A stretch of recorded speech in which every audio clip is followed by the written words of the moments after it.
অন্য নারীর মায়াত পড়া ভাবছেন তো যে অন্য নারী কিলে সুখের সংসার করবেন?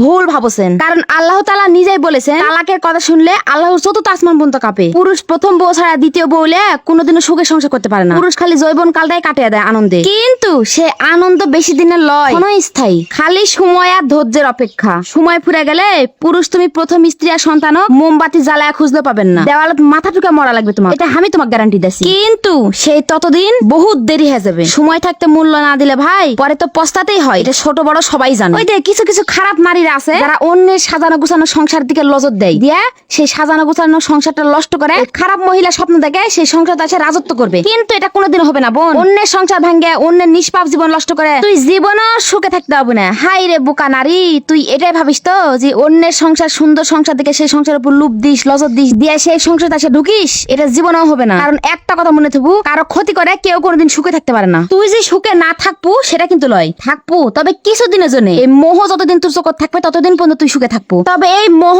জীবনেও বেশি দিন থাকবে না। এটা ক্ষণস্থায়ী। মোহ দিয়ে তো মোহ আবেগ এগুলা দিয়ে কোনোদিন সংসার চলে না। অন্তরের ভিতরে ভালোবাসা লাগে, যে ভালোবাসা তার প্রথম স্ত্রী প্রথম সন্তানের উপর থাকে। একটা পুরুষ মানুষের প্রথম স্ত্রী সন্তানের পরে যে জীবনে মানুষটা আছে একটা পুরুষ মানুষের, সেটা হলো মোহ আবেগ। এগুলা কোনোদিন সত্যিকারে ভালোবাসা হয় না। তাই বলেছি বোন ভাই, তোমার শুনে লাও, তোমরা যারা পরকিয়া করেন পরে কিন্তু প্রচুর পস্তানা লাগবে। সেই পস্তানা কিন্তু পরে পস্তায় আর লাভ নাই। সময় চলে গেলে কোনো কিছু ফেরত পাওয়া যায় না। তাই বলেছি ভাই, সময় থাকতে নিজের স্ত্রীর ভালোবাসা সম্মান দাও।